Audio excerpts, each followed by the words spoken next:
Así que grabado. Bueno, hola de nuevo. La idea de hoy es ver dos de los temas que tenemos, de los 4 temas que nos quedarían de Marx. Los dos temas que vamos a ver hoy son, por un lado, el problema de la transformación, que hace referencia al cuarto punto de Ricardo, que ahora lo vamos a ver, eso primero. Y después vamos a ver lo que sería la teoría del dinero de Marx o la teoría monetaria de Marx. Que son dos temas, bueno, todos los temas en Marx están conectados, pero son dos temas independientes, digamos. Yo les voy a hacer una presentación, así que cualquier cosa, si no veo los comentarios que me hacen por el chat, avísenme por audio. O Marcos también, si está, me avisa.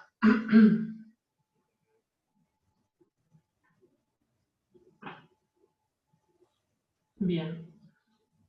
¿Están viendo todos ahora sí la presentación? ¿O que está cargando por lo menos? Sí se ve. Bien. Perfecto. Bueno, el primero de los temas, como les decía, es este problema de la transformación. Después la clase que viene, ya la semana que viene, veremos más temas de ciclos económicos, crisis y tendencias del sistema capitalista, como para cerrar la parte de marxismo. Hoy entonces, el primer tema que tenemos que ver es el problema de la transformación. Esto hace referencia al cuarto punto que habíamos visto ya con David y Ricardo. Esto es más bien un repaso. Que decía esto, que la tendencia a la igualación de las tasas de ganancia entre ramas de la producción, con distinta composición entre capital fijo y circulante, en el lenguaje de Ricardo, no contradice la teoría del valor-trabajo. Que era, bueno, él decía esto, intentaba falsarlo, no terminaba de falsarlo del todo, digamos, pero de alguna manera salteaba el problema teórico. Y Marx lo que hace es retomar este problema, acá, digamos, donde lo deja Ricardo, y tratar de darle una solución, bueno, con todos los conceptos del marco teórico que Marx va desarrollando y que va poniendo en conjunto. Este es el axioma que, bueno, esta es una de las cuestiones también de Ricardo, de que un aumento de salarios afectaba más a las ramas con mayor proporción de capital circulante. Que en definitiva el problema teórico era que el valor de las mercancías dependía de algo distinto a el tiempo de trabajo incorporado. Digamos, ese era el nudo de la cuestión, el nudo teórico, con lo cual ponía en cuestión la validez de la teoría del valor del trabajo, tanto en Ricardo. Y bueno, de nuevo Marx retoma esto porque Marx también tiene una teoría del valor del trabajo, ¿no? Escribe la teoría del valor del trabajo. Entonces, de alguna manera, intenta resolver este problema teórico. Esto es el mismo problema, pero, digamos, en lenguaje ya más marxista. El mismo problema de Ricardo, pero con los conceptos más de Marx, que es muy parecido, digamos, la tendencia a la elaboración de tasas de ganancia, quizás Ricardo tasas de ganancia o tasas de beneficio podría usar, en Marx ya se habla directamente de tasas de ganancia, como ustedes vieron la clase pasada, entre ramas con distinta composición orgánica del capital, que era uno de los conceptos que vieron también la última clase, que es básicamente, o hace referencia a lo que en Ricardo era capital fijo y circulante, aunque las definiciones son un poco distintas, ¿sí? La composición orgánica del capital hace referencia a cuánto tenemos de capital constante y cuánto de capital variable en el total del capital invertido en cada rama o cada sector de la economía, de la industria. Podríamos extender los servicios y demás. Hasta acá vamos bien. Cualquier cosa, pregúntenme o coméntenme si hacen comentarios que yo no veo, no tengo acceso al chat.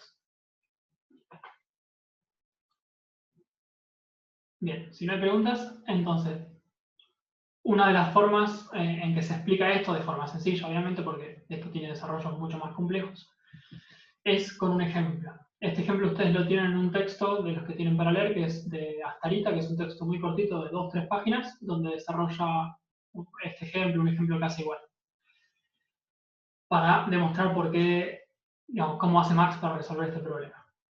En este ejemplo suponen 3 ramas de producción, todas con la misma inversión de capital, es decir, el mismo capital total, pero con distinta composición orgánica del capital, distintas proporciones entre capital constante y capital variable, digamos. Y el tercer supuesto de este ejemplo es que la tasa de plusvalía es igual en todas las ramas, en este caso del 100%, digo, podría ser cualquier otro número, pero para suponer un valor del 100%, y es igual en todas las ramas. Esto lo que asume desde el marco teórico marxista es que el poder de negociación entre capital y trabajo es igual en todas las ramas. Acuérdense que la tasa de plusvalía nos daba, digamos, venía de la relación entre trabajo excedente y trabajo necesario. Cuánto de el producto del trabajo se lleva el productor en forma de plusvalía y cuánto le queda al trabajador para su reproducción.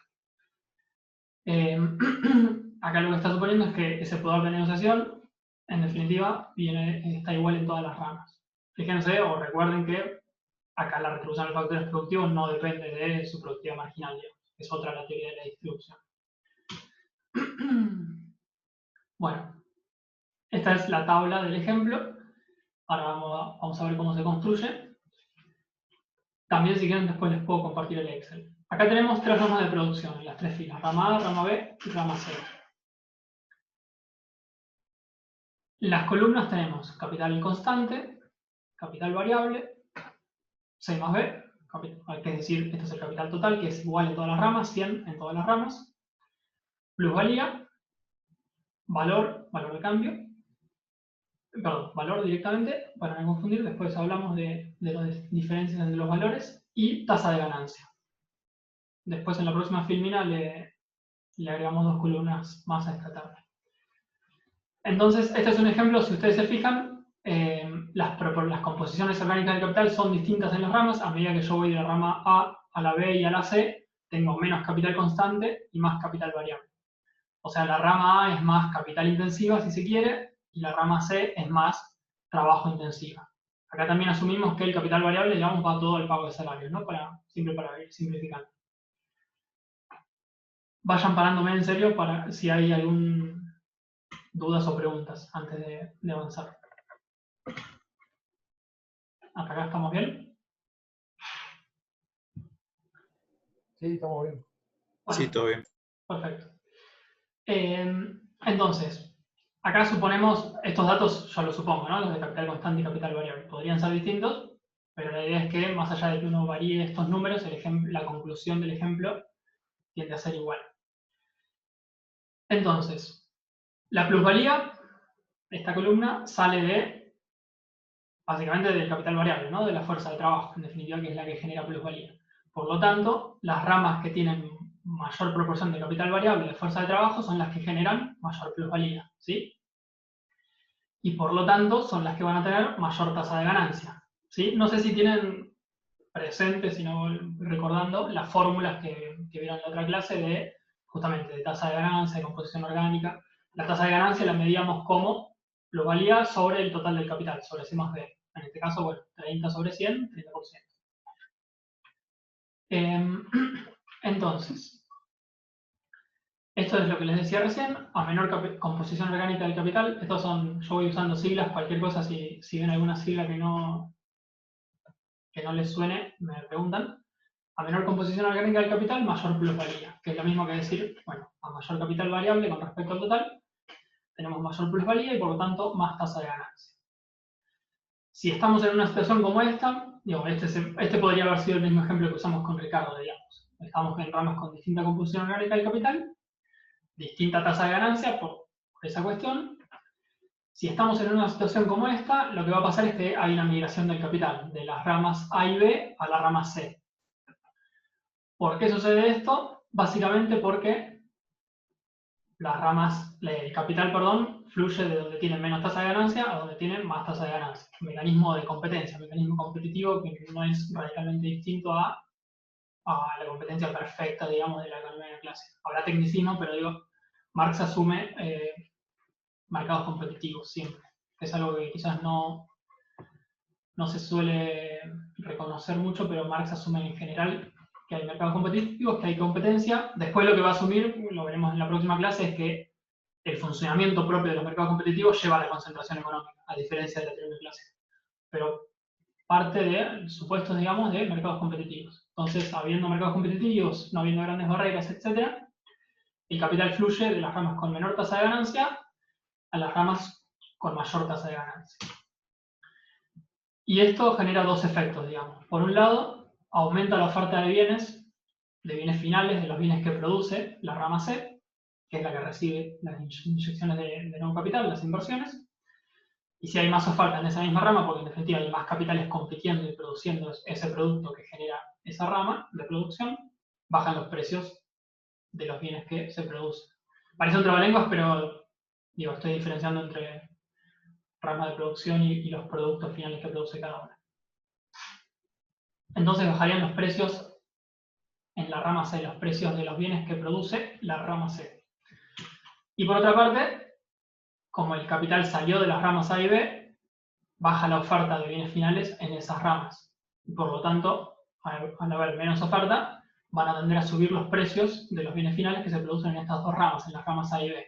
¿Hasta acá venimos bien?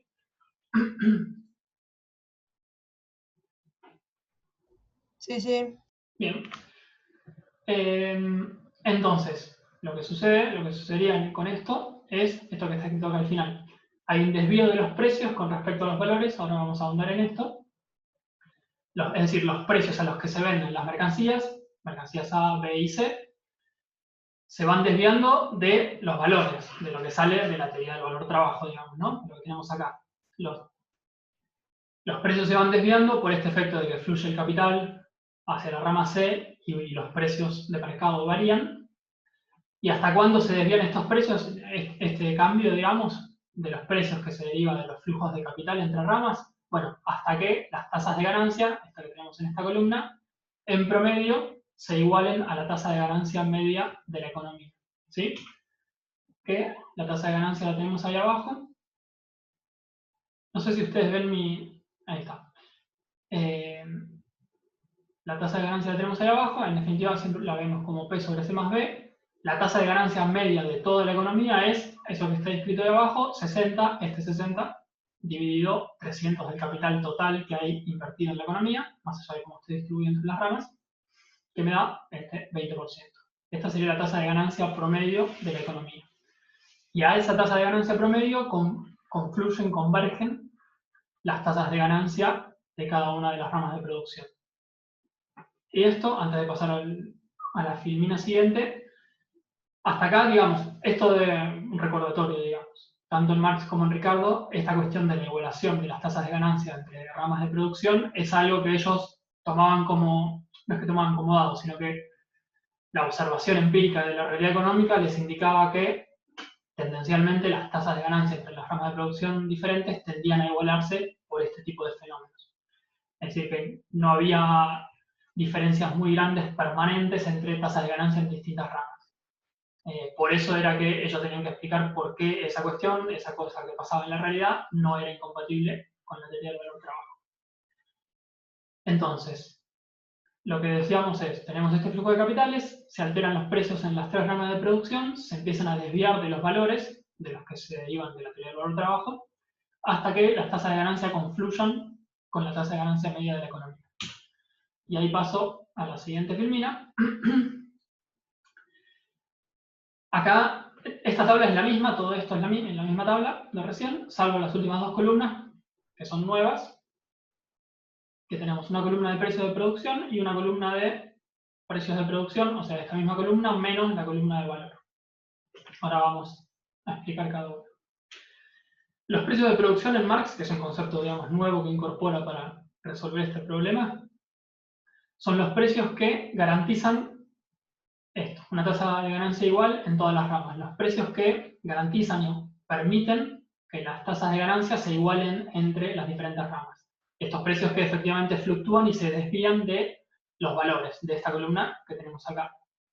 El valor que se deriva de la fórmula que ustedes ya vieron del valor de las mercancías, que estaba formado por capital constante más capital variable más plusvalía. Que me daba 110, por ejemplo, para la primera rama. Ahora, para que las tasas de ganancia puedan confluir al 20%, por ejemplo, en la primera rama, en la rama A, para que la tasa de ganancia, que era del 10%, pueda confluir al 20%, que es la rama de ganancia, la tasa de ganancia media, habíamos dicho, bueno, en el caso de la rama A, bajan los precios de esa rama porque el capital sale de la rama A. Perdón, suben los precios. Porque el capital sale de la rama A, hay menos oferta, suben los precios de esa rama. Entonces, los precios pasarían de 110, que es lo que inicialmente debería usar según la teoría del valor de trabajo, a 120. Se elevan los precios. Los precios, en este caso, lo que Marx llama precios de producción. si yo vendiera, digamos, los productos, estoy haciendo una simplificación, pero si yo vendiera los productos de la rama A a 120, ahí sí efectivamente logro tener una tasa de ganancia del 20%. Porque, bueno, porque tengo, en definitiva sería una forma de incrementar la plusvalía. En vez de tener plusvalía de 10, tengo plusvalía de 20, 120, digo 20 sobre C más B, que es 100, me termina dando una tasa de ganancia del 20%. En el caso de la rama B no tiene sentido que lo miren porque ya era del 20%. Y en el caso de la rama C pasa un poco lo contrario. El valor era de 130, ahora no se pueden vender las mercancías a ese precio, no es que no se pueden vender, pero después de todo este proceso de ajuste, los precios de producción son menores, de 120. Y eso de nuevo me garantiza que la tasa de ganancia de la rama C deje de ser 30 y pase a ser 20%, que es la tasa de ganancia media de la economía. Hasta acá, ¿vamos bien? De alguna manera yo tendría que ver, lo que estaría cambiando es el componente de plusvalía, para a su vez cambiar la tasa de ganancia que tengo en la fórmula acá de P sobre C más B, ¿sí? Esta quizás es una de las partes más que a veces genera más confusión. Así que avísenme cualquier cosa. Bien. ¿Vamos bien hasta acá? Sí. Una consulta. Sí. Con respecto a la composición orgánica del capital, no me acuerdo si estaban los supuestos, pero para las 3 ramas se mantiene constante. No hay variaciones de eso durante este proceso de igualación de los precios de producción. Buena pregunta. No, en este ejemplo que es súper simple, no. Porque, digamos, podríamos verlo así. Este es un ejemplo recontra simple, ¿no? Te darás cuenta. Son 3 sectores. Pero no, porque aun cuando haya este proceso de flujo de capitales de la rama A y B a la C, acordate que el capital es todo, es C más B, el capital invertido en cada rama de producción. Que a su vez, el capital total invertido en cada rama se distribuye en capital constante y capital variable. Ahora, lo que estamos suponiendo es, suponete que la rama C es más, ponle que sea, no sé, industria textil, una industria muy mano de obra intensiva. No cambia porque, digamos, podríamos suponer que cambia y ver qué pasa y hacer un modelo súper complejo. Pero vos suponés que no cambia la relación entre capital constante y capital variable, aun cuando se incremente el capital total. Es decir, que no lo estamos variando acá por una cuestión de simplicidad, por eso usamos números redondos y demás. Pero aun cuando ponele que se duplique el capital total invertido en la rama C, vos lo que ves es que la tecnología que se usa es la misma. O sea, tenés una persona por máquina de coser, por decirte algo. Y siempre por cada máquina de coser tenés una persona que trabaja 8 horas, 10, 16, lo que sea. No cambiás la tecnología de producción. Cambiar la composición orgánica del capital en la rama C, por ejemplo, y que en vez de 70-30 fuera 70-75-25, lo que implicaría es un cambio tecnológico, un cambio en la tecnología de producción que vos usás. Que en general, en cualquier modelo económico, en general se mantienen más o menos constantes para hacer ciertos análisis. Porque por eso, básicamente, estarías suponiendo cambio tecnológico. Vos acá lo que supones es que se mueve el capital entre las distintas ramas, pero que las proporciones de capital constante y variable no cambian. O sea, usás siempre la misma tecnología de producción. Tecnología en sentido amplio, ¿no? En la relación cuánto capital por cuánto trabajo. Eso es lo que sucede. No sé si respondí tu pregunta o si te confundí Sí, más. sí. Bien. No, perfecto, gracias. De nada. Obviamente es súper simple el ejemplo, ¿no? Y estamos usando 100, 100, 100, etc. Pero esa es la idea. Sí, perdón, quería hacer Sí. una observación con respecto a esto. Un supuesto que hay detrás de esto es que no hay sustituibilidad entre factores. La elasticidad de sustitución entre factores acá es nula. ¿Por qué? Porque hay coeficientes técnicos fijos, que están dados, como decía Pankey, por relaciones técnicas. Esto es muy distinto a la manera de pensar neoclásica, donde cuando hacemos la derivación de una función de productividad marginal, lo que hacemos es variar un factor y mantener todo lo demás constante. Fíjense que acá el concepto de productividad marginal no es aplicable.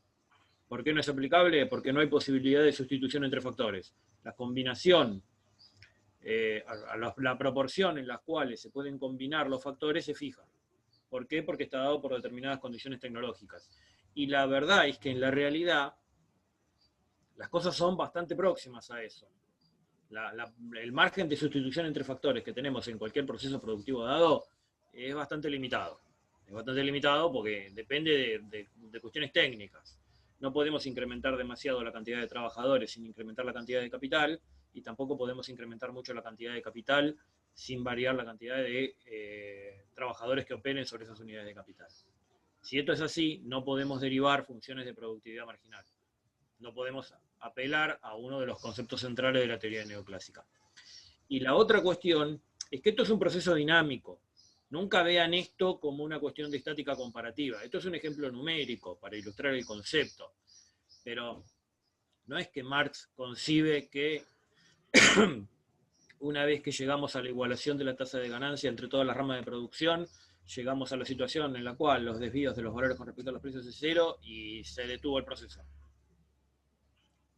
Marx piensa en términos hegelianos, nunca se olviden. Todo está en permanente transformación todo el tiempo. En el medio de este proceso hay innovaciones técnicas que cualquier tendencia al equilibrio la rompen y la redireccionan hacia otro lado. Esto siempre hay que pensarlo en términos de tendencias dinámicas, nunca en términos de situaciones de equilibrio estático o transiciones de un punto de equilibrio a otro o transiciones de un punto de desequilibrio a un punto de equilibrio. Cuando estamos en un marco teórico marxista, nunca piensen las cosas en esos términos.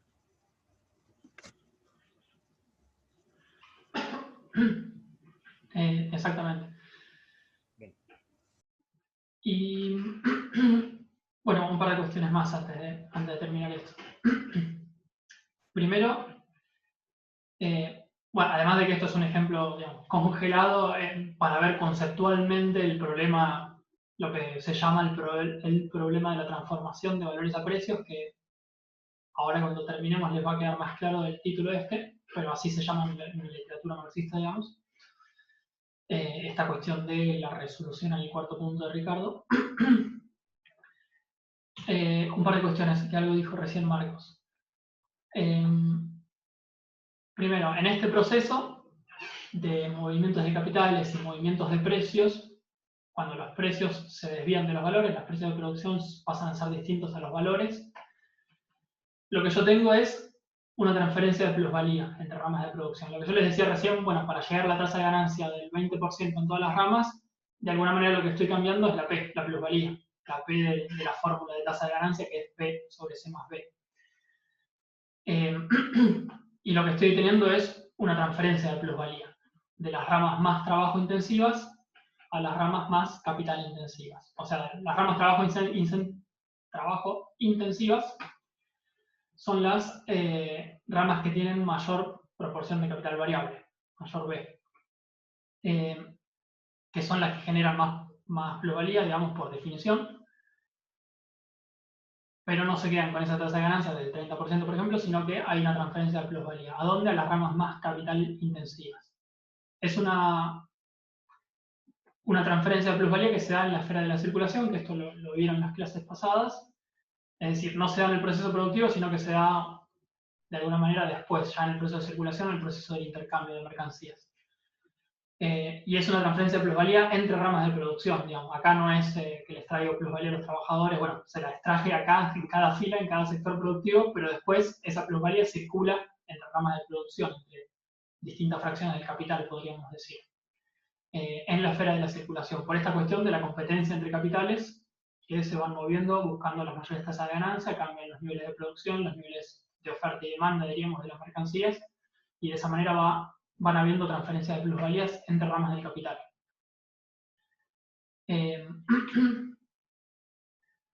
Y una cuestión, ahora sí, para analizar los desvíos, esta última columna de la tabla, que lo que me hace es simplemente una resta entre esta columna de precio de producción menos la columna de valores. Acá tengo, digamos, 120 menos 110 me da 10, 120 menos 120 es 0, y 120 menos 130 me da menos 10. Entonces, si yo miro cada rama de producción a nivel fila, ahí tengo que los precios son distintos a los valores. Los precios de producción pasan a ser distintos a los valores, salvo en el caso de B, pero que coincide con el ejemplo numérico simplemente. Y por lo tanto, si los precios son distintos a los valores, ahí yo tendría el problema que tuvo Ricardo y que no pudo resolver, que es que los precios, los valores no dependen del tiempo de trabajo socialmente necesario, digamos. En definitiva, no se estaría cumpliendo a nivel de la rama de producción la teoría del valor trabajo. Y acá de alguna manera es donde se quedó Ricardo, digamos, lo que no pudo resolver.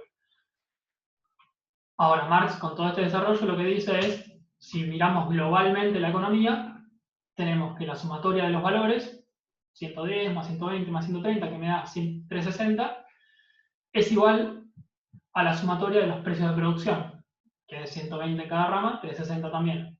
Y la sumatoria de estos desvíos entre precios y valores, bueno, es 0, como se darán cuenta. Entonces, lo que dice Marx es, bueno, efectivamente, a nivel de cada rama puede que no se cumpla la teoría del valor trabajo, en el sentido de que no hay una coincidencia exacta entre precios y valores, y por lo tanto los valores dependen de algo distinto al tiempo de trabajo socialmente necesario, etc. Pero a nivel global de toda la economía, sí, los valores generados se corresponden con los precios, no hay desvíos, no hay ninguna diferencia. Y la tasa de ganancia media de la economía, de hecho, bueno, sale también justamente de esto, eso es otro chequeo que hago, que se puede hacer. La sumatoria de toda la plusvalía de la economía dividido todo el capital invertido me da esta tasa de ganancia del 20%, que es consistente con el valor, que es consistente con los precios de producción, digamos. Hay una consistencia a nivel global del sistema económico. Bueno, entonces, un poco lo que les venía diciendo. A nivel de toda la economía, tomada como conjunto, sí se cumple la ley de valor-trabajo. Esta es la forma en que Marx supera el problema ricardiano. Y, como se habrán dado cuenta de la tabla y de todo lo que dijimos, para resolver este problema, Marx lo que hace es una distinción entre precio y valor, que es algo que Ricardo no termina de hacer. Diferenciar el concepto de precio del concepto de valor. Para Ricardo, digamos, era indistinto hablar de valor, valor de cambio y precio, era lo mismo. Marx dice, bueno, hay diferencias, hace una diferenciación conceptual entre varias categorías, de hecho, de precio o valor. ¿Hasta acá vamos bien? ¿Alguna pregunta? Bueno, nosotros tenemos entonces, para ir con las distintas categorías de precio o valor que usaba Marx, tenemos el valor de cambio, el valor del que ya habíamos hablado, que depende del tiempo de trabajo siempre socialmente necesario para producir las mercancías. Esto es lo que ya vieron en las otras clases. Lo medimos en horas de trabajo, etcétera, etcétera. Después, Marx dice, bueno, también está el precio directo, que es, mejor dicho, la expresión monetaria del valor de cambio. Yo digo, bueno, el valor de una mercancía son 40 horas de trabajo, cada hora de trabajo vale 10 onzas de oro o 1 onza de oro. Bueno, hago la multiplicación, ese es el precio directo. La expresión monetaria del valor de cambio. Después vienen los precios de producción, que es lo que vimos recién, que son estos precios que permiten y que garantizan la igualación de las tasas de ganancia entre las distintas ramas de producción. Y después llegamos en la otra punta, digamos, a los precios de mercado, que son los precios empíricamente observables, los precios que yo voy efectivamente al mercado y digo, ¿cuánto cuesta un kilo de manzana? Y 1,5 onzas de oro. Bueno, es el precio de mercado de las manzanas, que no es lo mismo necesariamente que el precio de producción, que no necesariamente es igual al precio directo, que no necesariamente es igual al valor de cambio, aunque obviamente hay una relación. Cada uno, digamos, yo en esta secuencia de valores voy de alguna forma de lo más abstracto a lo más concreto, siguiendo el método de Marx y la parte también más filosófica. De lo más abstracto a lo más concreto directamente esto es empíricamente observable, esto lo puedo ver en la realidad, el precio de mercado, y conceptualmente voy profundizando y abstrayéndome y voy subiendo, digamos, hasta el valor de cambio, que es la expresión más abstracta, más genérica, más conceptual. Pero son todas diferenciaciones. Cada uno de estos precios gravita, digamos, en torno al precio anterior. Anterior en el sentido de si voy de abajo para arriba, digamos. El precio de mercado gravita en torno a los precios de producción, que a su vez gravita en torno a los precios directos. Gravita en el sentido de que tiene fluctuaciones. ¿Por qué? Y sobre todo por las cuestiones de las variaciones de mercado, ¿no? Cambios en la oferta, en la demanda, etc. Pero, más allá de que pueda haber fluctuaciones temporales, cada uno de alguna manera está como traccionado por el precio anterior. Por eso también se llaman precios reguladores, porque regulan el precio que le sigue en esta cadena hasta llegar al precio más concreto de todos, más empíricamente observable, que es el precio de mercado. Por eso se habla, van a ver escrito también en los textos esto de la idea de los precios reguladores.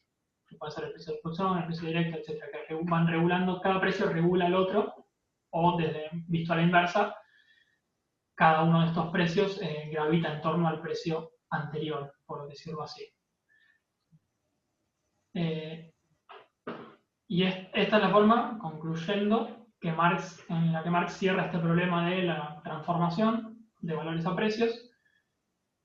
El problema, digamos, el problema de la teoría del valor-trabajo, que justamente se llama problema de la transformación de valores a precios porque Marx hace la distinción entre valores y precios, para empezar, y muestra cómo se pasa de los valores, que dependen del tiempo de trabajo, a los precios directos de producción y a los precios de mercado que efectivamente vemos, que pueden desviarse efectivamente de los valores de cambio para igualar estas tasas de ganancia entre las distintas ramas de producción. Esta es la forma en que Marx cierra este problema, y también de alguna manera sería el cierre a la parte de teoría del valor de Marx que damos nosotros, y después vamos a otras partes de la teoría de Marx, pero con esto le daríamos un cierre a toda la parte de teoría del valor que iniciaron la clase pasada. No sé, Marco, si querías comentar algo. Fíjense que acá Marx se revela como contrario al positivismo metodológico. La teoría económica neoclásica es positivista. La única manifestación del valor de cambio de la mercancía es el precio. Y punto. La teoría neoclásica estudia el precio, porque conoce a partir de la observación directa. Esa es la premisa del positivismo. Marx es todo lo contrario. Marx no es positivista. Marx lo que dice es el precio de mercado es la manifestación de algo subyacente. De la misma manera que cuando veíamos la clase pasada la teoría del valor, Marx dice el valor de cambio es la manifestación de algo subyacente que tienen en común todas las mercancías. Bueno, el precio de mercado es la manifestación de algo subyacente que está detrás, que en forma más inmediata es el precio de producción y en forma más mediata es el valor de cambio. Y en última instancia es el hecho de que todas las mercancías son producto del trabajo entendido en sentido abstracto. Acá, lo interesante de destacar acá es la diferencia metodológica. Marx no es positivista, y deliberadamente no es positivista, lo dice. Marx tiene una frase célebre donde dice: si todas las cosas fueran como se nos aparecen ante nuestros ojos, toda la ciencia sería superflua. Lo que tenemos que descubrir es qué es lo que hay detrás de las apariencias que nosotros percibimos. Esto es un aspecto importante de la metodología científica que usa Marx y del marco filosófico que tiene la teoría marxista, toda la teoría marxista, no solo en su aspecto económico, y que también es muy distinto de lo que concibe en tal sentido la economía neoclásica. La economía neoclásica es positivista, observa el precio, punto. Y lo que se estudia es cómo se determina el precio, o los precios en términos generales.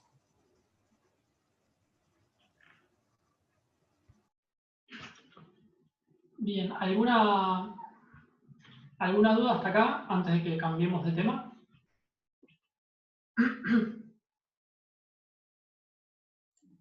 No. Por ahora no. Bueno, cualquier cosa vayan comentando. Este es un tema que hay que darle algunas vueltas.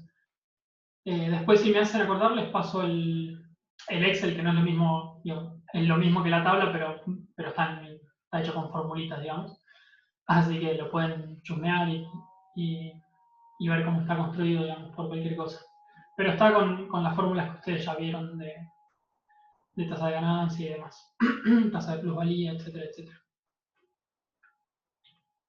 Bien, entonces, como les decía, con esto cerramos la parte, cerramos entre comillas, por eso está puesto ahí entre comillas también, la parte de teoría del valor. Todas las partes de la teoría de Marx están interconectadas. Con esto cerramos la parte de teoría del valor, en principio, y pasamos a la teoría del dinero de Marx o la teoría monetaria de Marx. Y acá, para hacer una pequeña introducción, había un docente marxista que se llama Guillermo Gigliani, que es de la UBA, que siempre decía que cualquier teoría económica que se precie al menos, de ser una teoría general, digamos, una teoría de alcance general, tiene 4 grandes pilares a nivel teórico,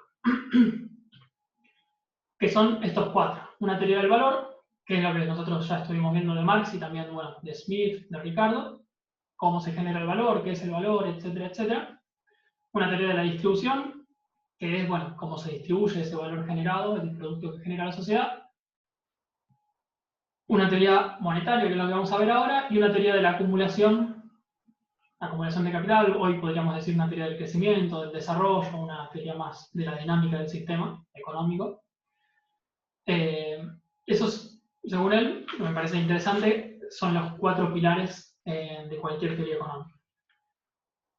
O deberían ser, digamos. No todas las teorías económicas tienen quizás todos estos pilares, pero es una buena forma de analizar las teorías a un nivel de abstracción alto, digamos. La teoría de Marx tiene todos estos pilares. De acumulación, si se quiere, con Ricardo vimos el estado estacionario, por ejemplo, que va enmarcado por ahí. Entonces, nosotros ya estuvimos viendo teoría del valor, algo de teoría de la distribución también, porque como derivado, si se quiere, de la teoría del valor, el trabajo excedente necesario, la plusvalía, etcétera, etcétera, tiene que ver con la teoría del valor y con la teoría de la distribución. Ahora vamos a ver entonces esta sección de la teoría marxista, la teoría monetaria.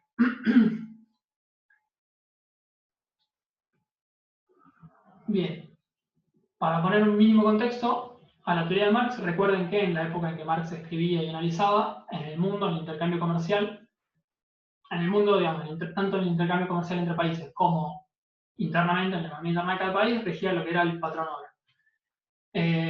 Sistema similar a tipos de cambio fijos o con alguna flexibilidad, pero la moneda fija el oro en el sentido de no moneda fiduciaria o no dinero fiduciario como tenemos hoy, que es billetes y monedas sin respaldo en oro.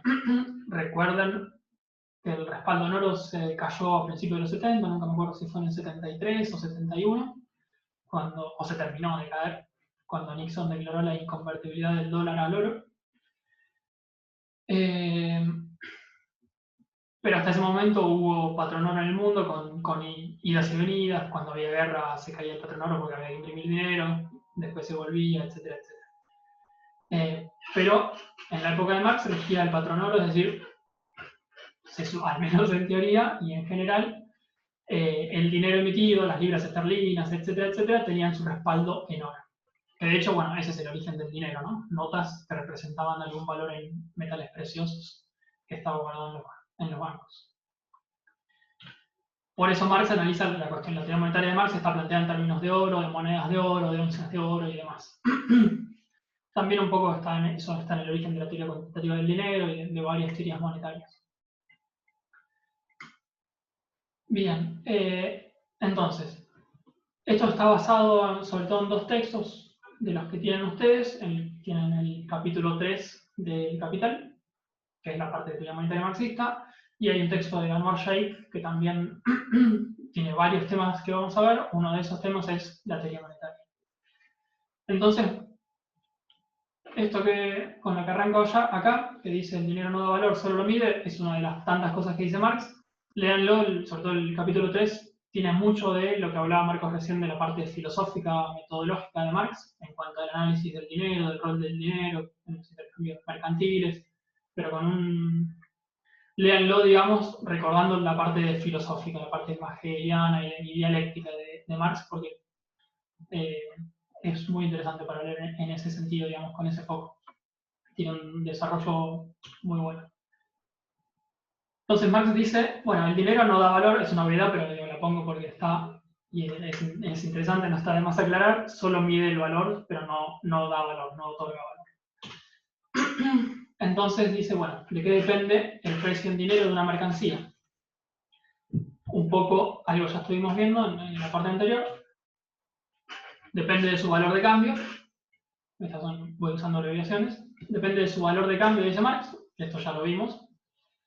Y el valor de cambio, a su vez, de las mercancías depende, usa esta expresión, yo la resumo, pero usa esta expresión, depende de la cantidad y la distribución del tiempo de trabajo social. Con esta expresión, van a ver todo este tipo de expresiones en los textos, a lo que se refiere es a a la división del trabajo, a la división social del trabajo, digamos. Es decir, qué parte de la sociedad y de los capitales se dedican a producir las mercancías A, las mercancías B, las mercancías C, etc. Si yo tengo una parte importante del trabajo social produciendo trigo, bueno, porque tendré una sociedad muy rural, muy agrícola, en términos neoclásicos, diría, bueno, tengo mucha oferta de trigo, tengo mucho capital y mucho trabajo, factores productivos en la producción de ese sector, del sector agrícola, por ejemplo. Marx habla en estos términos: distribución del tiempo de trabajo social, la división social del trabajo, etc. Pero en definitiva, el valor de cambio de las mercancías depende de la cantidad de distribución del tiempo de trabajo social. Si tengo más, y acá también tiene que ver, digo, que después por ahí lo vamos a ver, Marx también analiza o tiene en cuenta el rol de la demanda en la determinación de los valores de las mercancías. O sea, no es solo una teoría ofertista la de Marx, o productivista, sino que tiene en cuenta tanto la oferta como la demanda. Tiene que haber una valoración social de las mercancías para que esas mercancías tengan un valor, para que el valor de esas mercancías se pueda realizar, que es algo que vamos a ver después. No es que si yo trabajo 10.000 horas en una mercancía con la mejor tecnología, pero después nadie la quiere, bueno, no tiene valor. O tiene muy poco valor, pero no va a tener un valor que se condiga con el tiempo de trabajo que le dediqué. Ese valor se tiene que convalidar por lo que hoy llamamos el mercado, o por la sociedad, digamos, la valoración social. Eso tenganlo en cuenta, porque en general cuando se piensa en Marx, un poco se ignora que tiene en cuenta el rol de lo que llamamos la demanda, digamos. Bien, entonces, el precio en dinero de la mercancía depende del valor de cambio, que depende de cómo está organizada la cantidad y la distribución del tiempo de trabajo social. Y yo acá voy mechando, digamos, de alguna forma con el lenguaje más moderno, más neoclásico, al que estamos más habituados. Si la oferta de un bien es igual a su demanda, o si las cantidades de trabajo social se condicen con las necesidades de esa sociedad y con lo que la sociedad valora, el precio en dinero de esas mercancías va a ser igual a su precio regulador, al precio de producción, al precio directo, ¿sí? O sea que va a haber una correspondencia, digamos, entre los precios en dinero y los valores de las mercancías. O una correspondencia lo más cercana posible, digamos, porque todo esto va fluctuando. Pero hablando tendencialmente. Ahora, si la oferta, bueno, esto debe ser una frase del texto, si la oferta no es apropiada de las necesidades sociales, que de alguna forma sería decir que no se condice con la demanda, la oferta, el precio de mercado va a ser distinto al precio regulador y va a cambiar la distribución del trabajo social para achicar esa diferencia, achicar esa brecha. Un poco en el sentido que habíamos visto hace un rato de los flujos de capital entre ramas de producción. Mismo mecanismo, digamos. Si la organización de la producción a nivel de la sociedad, la división social del trabajo, no está organizada de acuerdo a las valoraciones, a las necesidades sociales, por ejemplo, no sé si se acuerdan, en los 90 había muchos parripollos y canchas de pádel, de repente empezaron a aparecer por todos lados. No digo que se acuerdan de los 90, pero se acordarán quizás del cuento de sus padres, tíos, etc. Aparecieron un montón de esas cosas que después la gente, la verdad es que no vive comiendo parripollo ni jugando al pádel, con lo cual hubo también, así como hubo un boom de eso, después hubo una caída de esos negocios, cierre de un montón de ese tipo de empresas, etc. ¿Por qué? En definitiva, porque no era propiedad de las necesidades sociales. Bueno, hoy sería por ahí punto de venta de cerveza. Bueno, sí.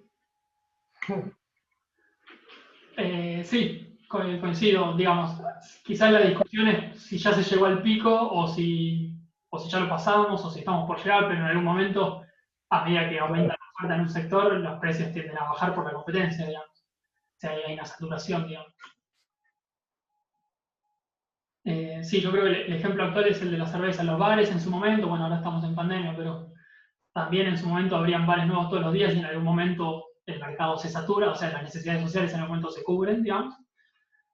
Y en el lenguaje moderno, digamos, tanta oferta hace que bajen los precios. Tenemos una diferenciación entre los precios de mercado y los precios reguladores. Y por lo tanto eso va a hacer que cambie la distribución del trabajo social, o sea, va a haber flujos de capitales y por lo tanto también va a cambiar la distribución del trabajo, de la fuerza de trabajo, a las ramas que tengan mejores precios y por lo tanto mejores tasas de ganancia. Como, este es el mismo mecanismo que vimos hace un rato. ¿Hasta acá vamos bien? Hasta acá estamos con la base de la cuestión del dinero, que es, bueno, que depende del valor de cambio de las mercancías a nivel general. Y ahora, bueno, esto es una cuestión metodológica, dice Marx, como los precios de mercado fluctúan mucho por cuestiones de oferta y demanda, de estacionalidad y demás, analizamos los precios reguladores. En este caso, el precio directo, que era la expresión monetaria del valor de cambio. O sea, la cantidad de horas de trabajo por su valor en oro.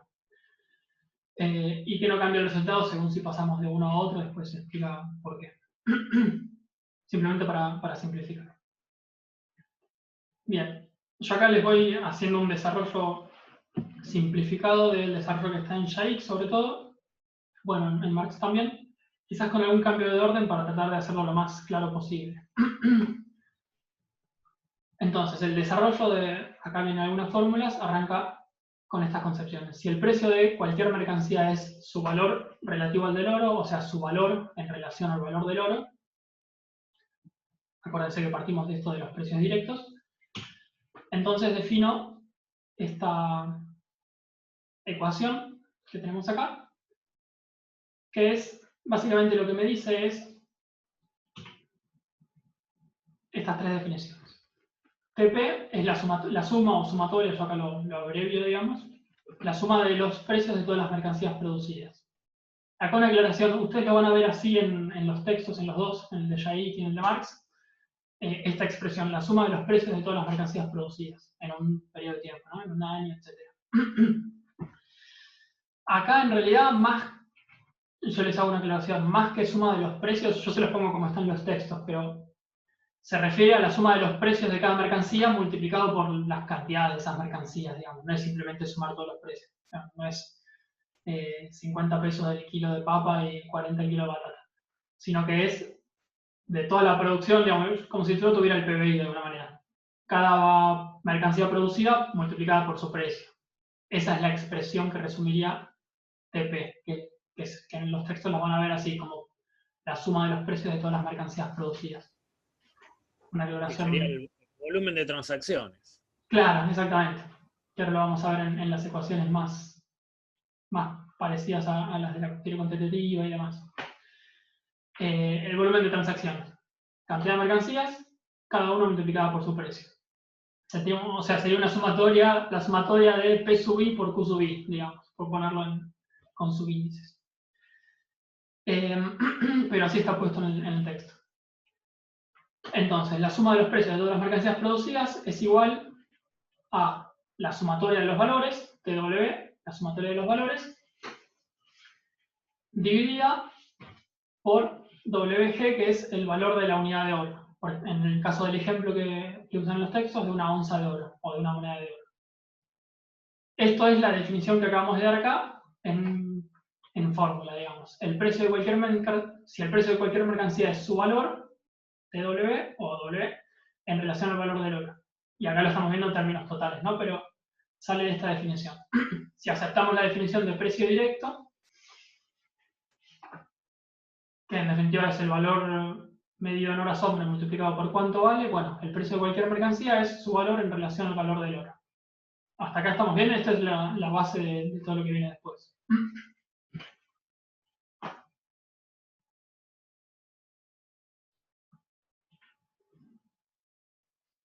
Si hay alguna duda, me van diciendo. Entonces, la suma de los precios de todas las mercancías es todos los valores producidos en relación o dividido, en este caso, el valor de la unidad de oro. Que también, el valor del oro también lo medimos, o lo podemos medir en horas hombre, ¿no? O sea, porque el oro no deja de ser una mercancía, más allá de que lo usamos como dinero, como un numerario. El valor del oro tiene su valor en horas hombre, que en definitiva es el valor del tiempo de trabajo socialmente necesario para producir oro. Bueno, ¿cómo se produce? Es extrayéndolo de las minas. Que según la productividad de las minas, la disponibilidad de minas, si aparecen minas de oro nuevas, ¿no? Etcétera, va variando también el valor del oro.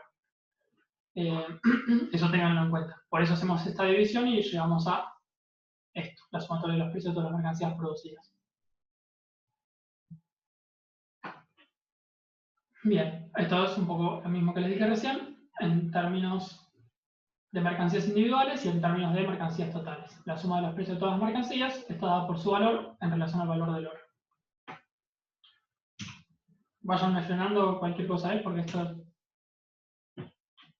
puede haber muchas dudas con esto. Bien, entonces, si sabemos esto, que la suma de los precios de todas las mercancías, esto es otra definición que se agrega, ¿no? Para avanzar en el razonamiento. Que esto les va a sonar de otras materias. La suma de los precios de todas las mercancías producidas debe ser igual al número de monedas en circulación multiplicado por la velocidad de circulación. Esto en sí mismo, como definición, es una tautología, una identidad, digamos, que yo puedo verificar ex post en algún momento. Que lo defino así. TP, que ya lo definí, la suma de los precios de todas las mercancías o de transacciones, como decía Marco recién, tiene que ser igual a G, que los defino como la cantidad de oro necesaria como medio de circulación, multiplicado por K, la velocidad de circulación. Y acá una aclaración importante, G es la cantidad de oro necesaria, y por eso está resaltado, necesaria como medio de circulación, necesaria como medio de intercambio. ¿Cuánto oro es necesario para facilitar los intercambios en una economía, para cumplir ese rol de la moneda, digamos, de medio de cambio? Después vamos a hacer una aclaración más con respecto a G, pero esa es la definición de G. ¿Cuál es la cantidad de oro necesaria para facilitar la circulación de las mercancías en una economía? Entonces, acá estoy definiendo TP, digamos, de otra manera, pero conceptualmente que debería ser consistente. Y lo que voy a hacer ahora es reordenar las dos ecuaciones que presenté antes, esta y la anterior, para ir despejando G, que es cuál es la cantidad de oro necesaria o la cantidad de monedas de oro necesaria en una economía para facilitar o permitir la circulación de mercancías.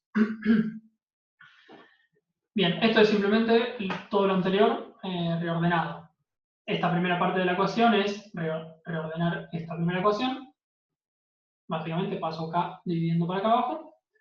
Entonces esto sería la sumatoria de los precios de todas las mercancías o de todas las transacciones dividido la velocidad de circulación del dinero. Y esto es lo mismo. Si yo parto, vuelvo a la definición que hice acá de TP, sumatoria de los precios es los valores dividido el valor del oro.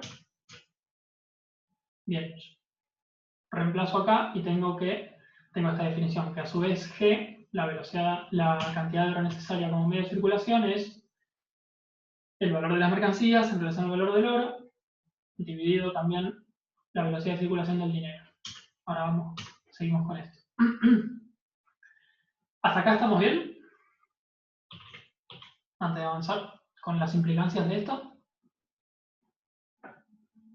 Digamos, doy dos definiciones de TP, que es la sumatoria de los precios, y las conjugo. Básicamente eso es lo que hice hasta ahora.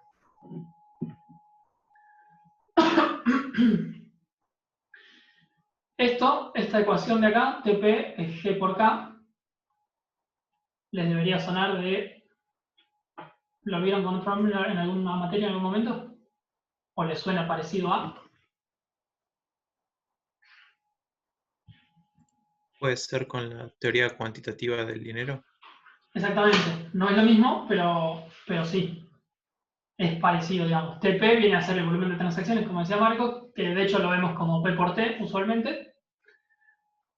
Los precios por el nivel de transacciones, o la suma de los precios de todas las mercancías y todas las cantidades.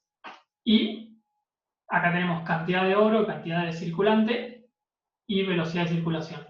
Pero no es lo mismo, o sea, es parecido o hay una semejanza que se puede hacer, pero no es lo mismo. Ahora después vamos a aclarar cuáles son las diferencias entre esto y la teoría cuantitativa, que en parte viene por G y cómo definimos G.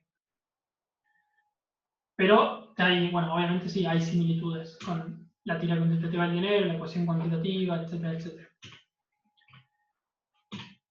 Entonces, volviendo acá a esta ecuación, en la teoría marxista, la causalidad va en este sentido. la suma de los valores de las mercancías producidas, o sea, TW, estos son valores en términos medidos en horas, por ejemplo, en horas hombre, en horas de trabajo simple y socialmente necesario. La suma de estos valores determina la suma de sus precios en dinero, o sea, TP, a través de estas relaciones. Pero la causalidad parte de acá, ¿por qué? Porque estoy en la teoría del valor trabajo, y los valores de las mercancías dependen del tiempo de trabajo socialmente necesario, con lo cual esto determina los precios o las transacciones, digamos, los niveles de precios por cantidades. Y esto, TP, la suma de los precios de todas las mercancías en conjunto con la velocidad de circulación K, me determina G. O sea, de alguna manera, vamos a rayar esto, a ver si puedo.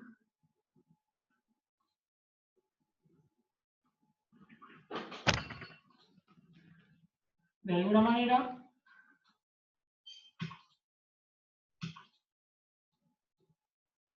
bien, la causalidad viene así y de acá para acá.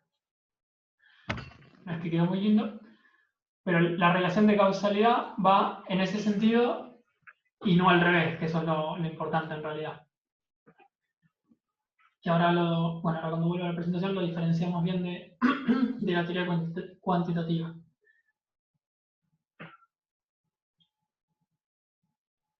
Acá, de nuevo, insisto, lo que yo estoy tratando de determinar es la variable que despejé, que es G, que es la cantidad de oro necesaria como medio de circulación. Entonces la causalidad va desde los valores hacia los precios y después hacia G, hacia cuánto oro necesito o cuántas monedas de oro necesito para permitir la circulación de las mercancías. Y acá, un poco la aclaración que les había anticipado, mi variable G, que es la cantidad de oro necesaria como medio de circulación, no es la oferta monetaria, no es M1 o M2 o M3. No es la oferta monetaria que nosotros tenemos como variable usualmente en la ecuación cuantitativa o en la teoría cuantitativa del dinero. Es parecida porque sí, las dos las podemos medir en monedas de oro, si se quiere. Las medimos en la misma unidad de medida, pero conceptualmente son cosas distintas. Son variables distintas, digamos, más allá de que las midamos con la misma unidad de medida. Y la causalidad, de nuevo, va en este sentido. Y no en el sentido inverso, que ahora vamos a ver qué pasa cuando se incrementa la circulación monetaria, digamos. Con algunos ejemplos de ajustes y demás. Hasta acá. ¿Alguna duda? ¿Quieren que revisemos algo de lo que vimos antes de pasar a ver qué pasa cuando aumenta la oferta monetaria y demás?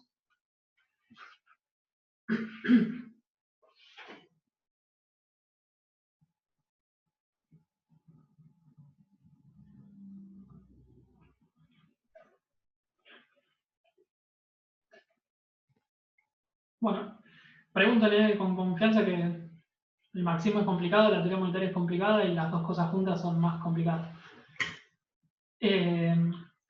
Así que, bien, quedémonos con esto, que G no es la oferta monetaria, más allá que la medimos en cantidad de oro, cantidad de monedas, etc., sino que es la cantidad de oro necesaria como medio de circulación para facilitar el intercambio de mercancías.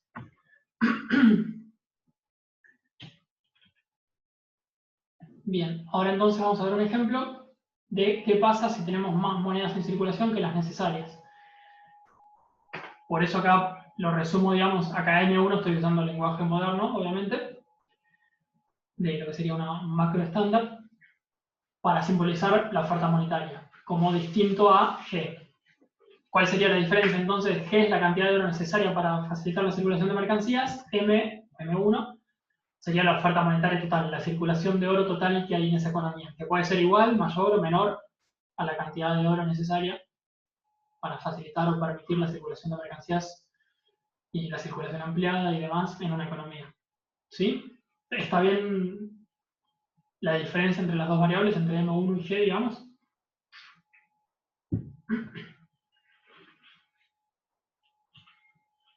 Sí, sí. ¿Sí? Bien. Porque esto a veces lleva a confusión. Entonces,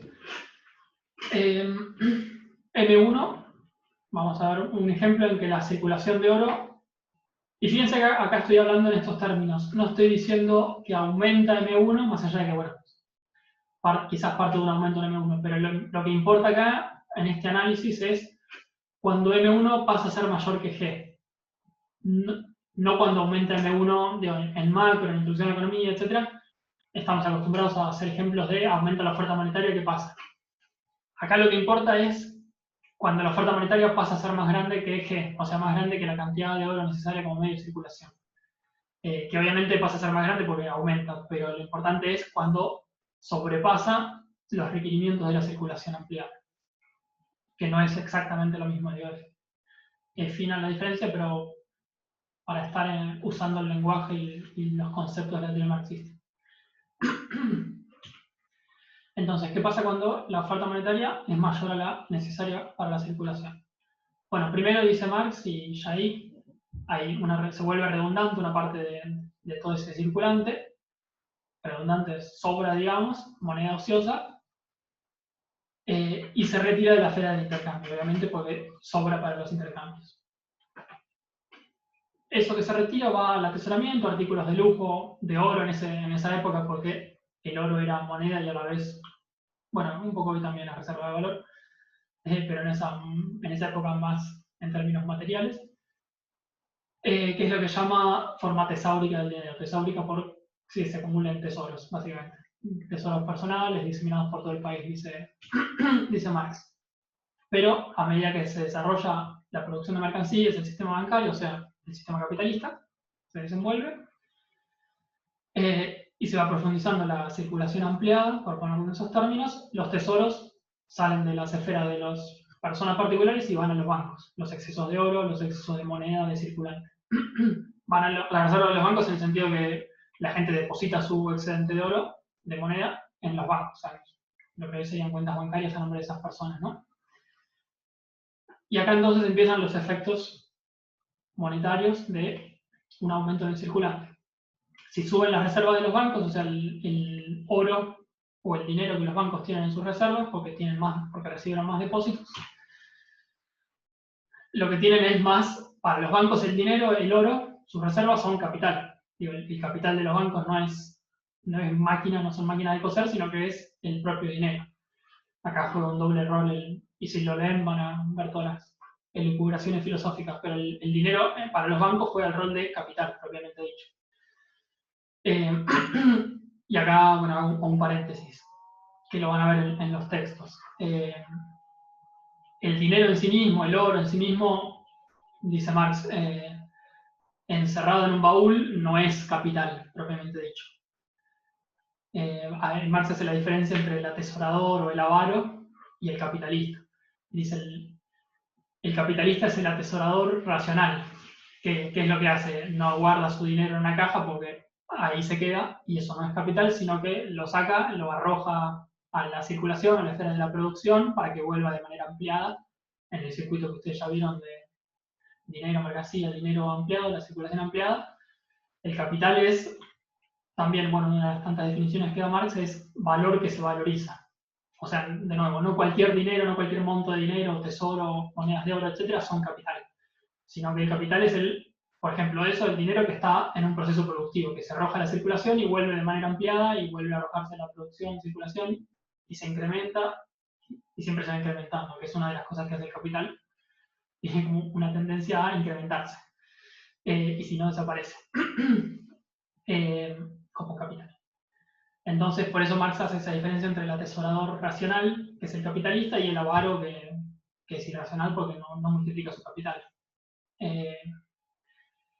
Y tiene tendencia a desaparecer como capitalista porque los otros se van agrandando y se va pauperizando el avaro, el atesorador irracional. Entonces, volviendo, para los bancos el dinero y los depósitos que reciben en dinero es capital, es el capital con el que trabajan los bancos. Que si está ocioso, digamos, apenas lo reciben, está ocioso, tienen que ponerlo a trabajar. La forma de poner a trabajar el capital es prestárselo a otros. Es la forma de poner a trabajar el capital para los bancos. O para el sector financiero del capitalismo, si quisiéramos verlo así, para la fracción del capital financiero. Entonces, como tenemos más reservas bancarias, más depósitos para más capacidad prestable, el efecto es que baje la tasa de interés. para poder convertir esas reservas bancarias en capital propiamente dicho, para poner a trabajar ese capital. Bajar la tasa de interés, ¿para qué? Estamos bajando el precio de los préstamos que damos, ¿no? Si somos el banco. Para atraer gente a que nos pida préstamos y poner a trabajar efectivamente ese capital. No es muy distinto, digo, no es muy distinto a lo que está el razonamiento que estamos acostumbrados en términos de aumento de oferta monetaria y baja la tasa de interés, pero los canales no necesariamente son los mismos, digamos. Estamos usando otras herramientas conceptuales. Entonces, bueno, el efecto inmediato de que haya un sobrante en la circulación es bajar la tasa de interés, no subir los precios. Después vamos a ver, esta es otra de las diferencias con la teoría cuantitativa del dinero. Vamos a ver después también por qué. Y hay otros efectos, digo, como primer efecto más directo e inicial, baja la tasa de interés. Otro efecto siguiente es que aumenta la demanda efectiva, usando también un lenguaje quizás moderno. En el sentido de que, o los que tienen ese mayor dinero consumen o piden préstamo para el consumo, o que ese dinero, efectivamente estas reservas son prestadas a capitalistas industriales, por poner un ejemplo, que lo invierten, y entonces aumenta la inversión, ¿sí? Bajo la tasa de interés, sube la inversión o sube el consumo, cualquiera de las dos cosas, posiblemente las dos en conjunto.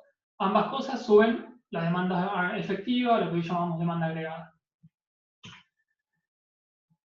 Y entonces, dice Marx, puede ser que los precios de algunas mercancías suban temporalmente por este aumento de la demanda efectiva. Los sectores que reciban una mayor demanda, puede ser que efectivamente suban los precios de mercado, estaríamos hablando en este caso, y por lo tanto van a subir temporalmente las tasas de ganancia de algunas ramas de producción, de las que reciban la mayor demanda, el mayor shock de demanda, pero esos son efectos temporales nada más, dice Marx. ¿Por qué? Porque si asumimos mercados competitivos, como es toda la base de este razonamiento, como suben los precios y suben las tasas de ganancia en ciertas ramas de producción, tenemos el mecanismo de ajuste que habíamos hablado hace un rato, que también es el mecanismo de ajuste que se ve en una micro estándar. En definitiva, hay flujo de capitales hacia esos sectores, aumenta la producción en esos sectores, aumenta la oferta de los bienes que producen y bajan los precios a sus niveles originales o a niveles similares a los originales. Entonces, el efecto de aumento de precios en ciertas ramas de producción que puede ocurrir es temporal. Estas dos líneas son las mismas que tenía recién, para seguir con el ejemplo. Entonces tenemos la suba de precios, la baja de precios, y al final de este proceso, TP, que era nuestra sumatoria de los precios de todas las mercancías, etc., va a ser más grande, TP, como cuando lo medimos más definido, pero no porque hayan subido los precios, porque después bajaron a sus niveles originales, sino porque subió T de TP, o sea, la producción real, las cantidades de las mercancías producidas e intercambiadas. O sea, tenemos un TP que es más grande, pero no por mayores precios, sino por mayores transacciones, por mayores cantidades producidas. Que no es la misma conclusión, obviamente, que la teoría cuantitativa del dinero, que lo que decía es que sube P y no que sube T, porque asumía pleno empleo y un par de cosas que ahora podemos charlar. Avísenme, córtenme cuando quieran, ¿eh? Entonces, si este exceso de oferta monetaria por sobre G genera un aumento de la demanda efectiva, va a terminar aumentando G, que es la cantidad de oro necesaria como medio de circulación, por esta cuestión, o sea, no por mayores precios, sino por mayor producción. En definitiva, hoy diríamos, tenemos mayor PBI, por decirlo de alguna manera, hay mayor producción, más intercambios, por lo tanto ahí se necesita más moneda, más cantidad de moneda para permitir esos intercambios, ¿sí? Obviamente asumimos constante la velocidad de circulación del dinero. Entonces, para Marx, la teoría cuantitativa del dinero no es correcta, en definitiva porque la causalidad es distinta. Si ustedes recuerdan, ahora podemos buscar la fórmula, la teoría cuantitativa del dinero lo que asumía era, si aumenta M, la oferta monetaria, que no es lo mismo que G, para empezar, dado que T es constante, está fijo porque estamos en pleno empleo, lo único que queda es que suban los precios. Y esa es la causalidad de la teoría cuantitativa del dinero. Sube la oferta monetaria, suben los precios. Lo que dice Marx es un poco la inversa, si bien hay diferencias. Lo que dice Marx es, bueno, sí, si tenemos un aumento de la oferta monetaria por sobre G, va a pasar todo esto, pueden subir los precios, después bajan, pero se incrementa el nivel de producción, se incrementa el nivel de transacciones, y por lo tanto se incrementa G, no M1 sino G, o sea, la cantidad de oro necesaria o de dinero necesaria para la circulación. Por este aumento de la demanda, de la producción, etc. Pero no con aumento del precio. Los precios después vuelven a sus niveles originales. La causalidad, digamos, también va en un sentido distinto. Además de que G no es lo mismo que M1, por ejemplo. Y, obviamente, esto también tiene que ver con el supuesto de pleno empleo, que hace la teoría cuantitativa y la teoría neoclásica en general, que en Marx, digamos, Marx no tiene este supuesto. Al contrario, esto lo vamos a ver con más detalle en la próxima clase, pero Marx no admite que haya pleno empleo. De hecho, lo que dice es el sistema funciona siempre con desempleo, a veces con más desempleo, a veces con menos desempleo, pero el sistema siempre tiene desempleo. Desempleo de mano de obra, desempleo de capital.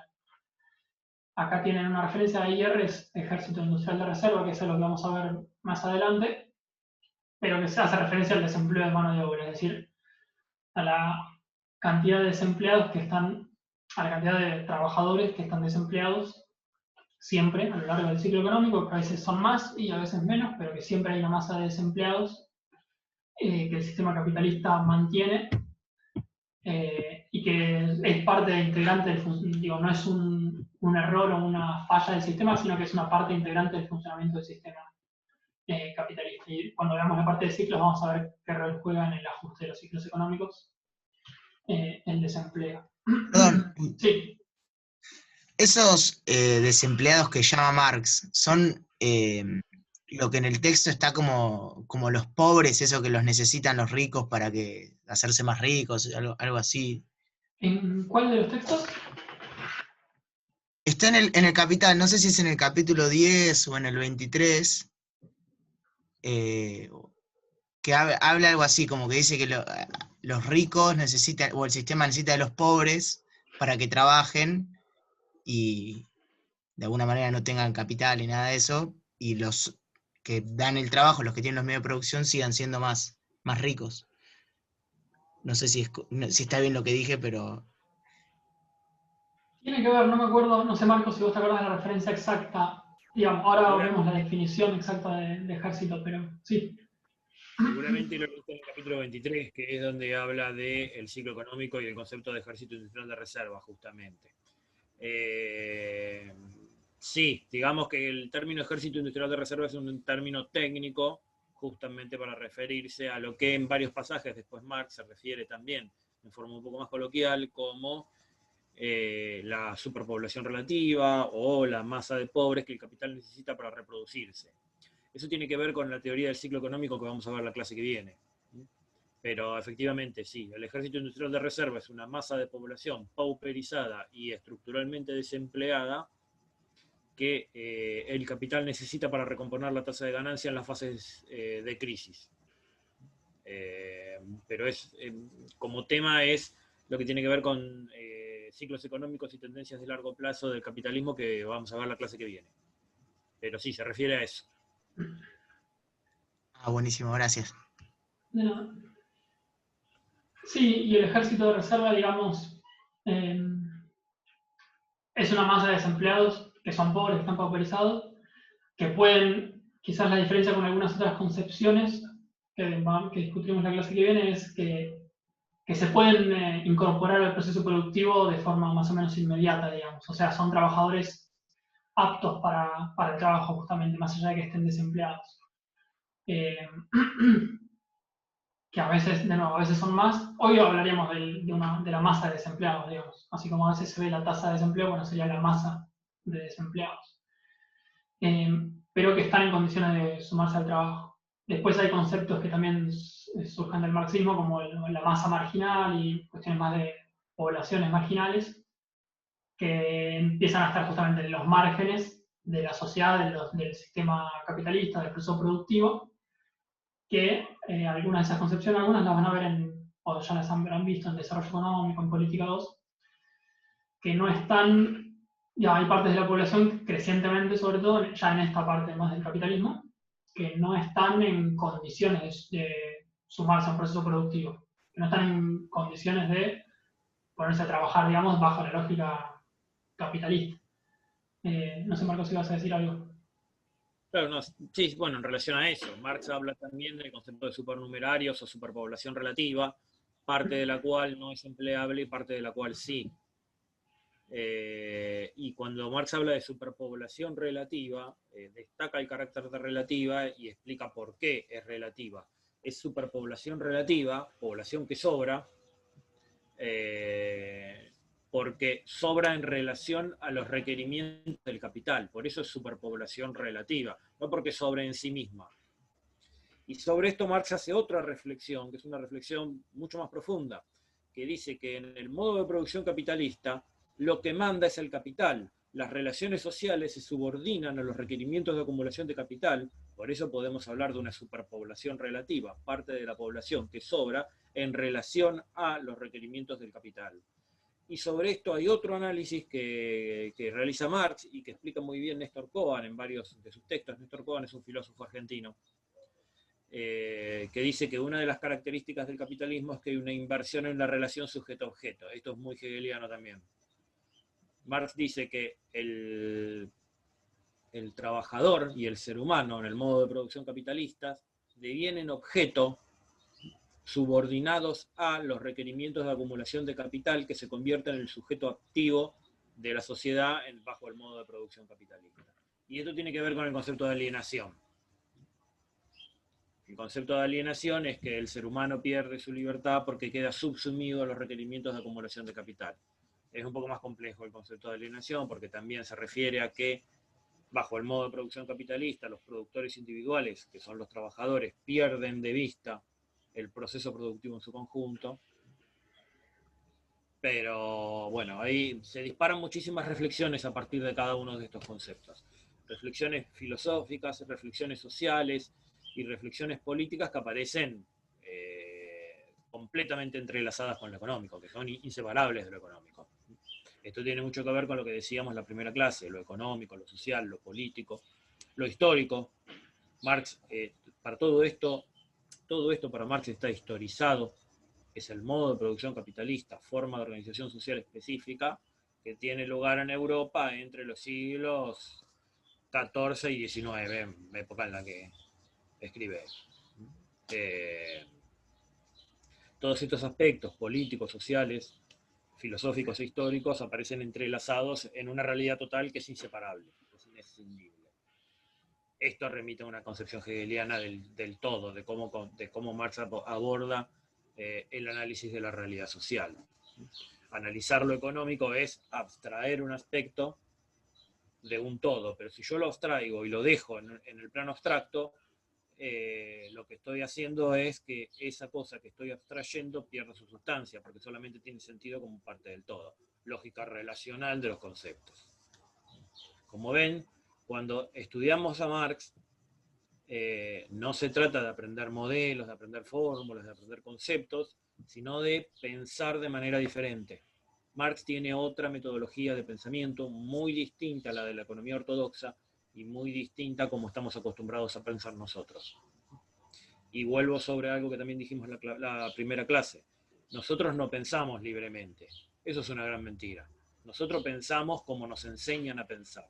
Incorporamos hábitos de pensamiento. Romper esos hábitos de pensamiento después es muy difícil, porque se terminan convirtiendo en nuestra zona de confort. Romper esos hábitos de pensamiento requiere salir de posiciones que nos resultan cómodas. Bueno, cuando estudiamos a Marx hay que hacer todo eso. Nosotros, que no estamos formados en una matriz marxista desde el principio, tenemos que romper con hábitos de pensamiento que están muy arraigados ya a esta altura de la carrera, cuarto año. Y eso genera resistencia y requiere mucho esfuerzo. Bueno, todas estas cosas, todas estas derivaciones que vamos haciendo nosotros de cada concepto tienen que ver con eso. y cómo vamos remitiendo cada idea, cada concepto, cada relación causal al marco filosófico y al marco metodológico que está detrás del pensamiento marxista, tienen que ver con eso. Y lo comparamos con lo neoclásico.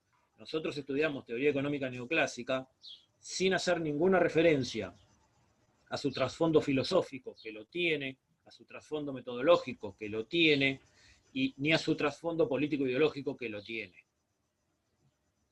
Estudiamos teoría económica neoclásica ortodoxa desprovista de todos esos elementos. Eso es una tergiversación del conocimiento. Eso es una tergiversación de los conceptos, es una tergiversación de la teoría, porque no son así las cosas. Bien. Bien.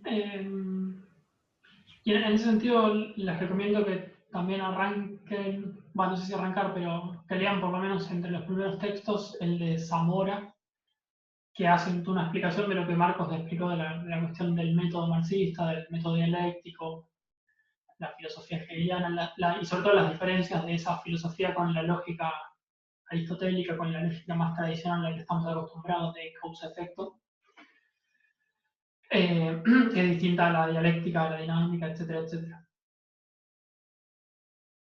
Así después van detectando esas cosas en los textos y en el método de Marx. Antes de pasar a una de las últimas cosas, que es un derivado de esto, pero del comercio internacional, entonces vuelvo, bueno, acá teníamos, para hacer algún comentario más de esta ecuación que era la que se parecía, digamos, a la teoría cuantitativa del dinero. Entonces recuerden básicamente que acá hay las diferencias que tiene esto con la teoría cuantitativa del dinero. Primero, que acá los precios no son la variable de ajuste, más allá de que se pueden mover, no es que están fijos, pero lo que no supone Marx es pleno empleo, por esto que hablábamos, y porque además creo que se verifica en la realidad. Y segundo, esto, la G no es lo mismo, no es exactamente lo mismo que la M. G, que son los requisitos de la circulación, M es la oferta monetaria o la circulación monetaria en algún momento dado. ¿Qué más? Después otra cuestión. Esta concepción es un poco, o puede considerarse, digamos, como un antecesor de lo que serían las teorías del dinero endógeno. Acuérdense, digamos, la teoría más estándar, la teoría que nosotros vemos en los modelos más simples en la facultad monetaria, digamos, el ISLM, etc., es una teoría del dinero exógeno. La oferta monetaria es exógena, está dada, la decide el Banco Central, sube o baja la oferta monetaria.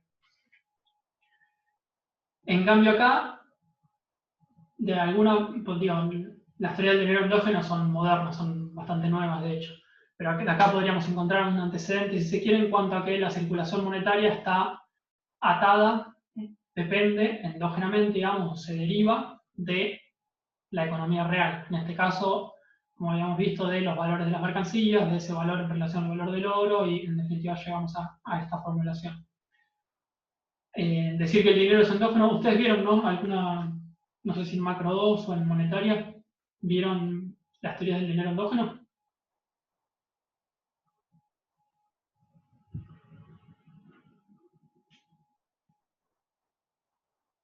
Capaz que no pregunto porque a veces se ve, a veces no, no lo sé.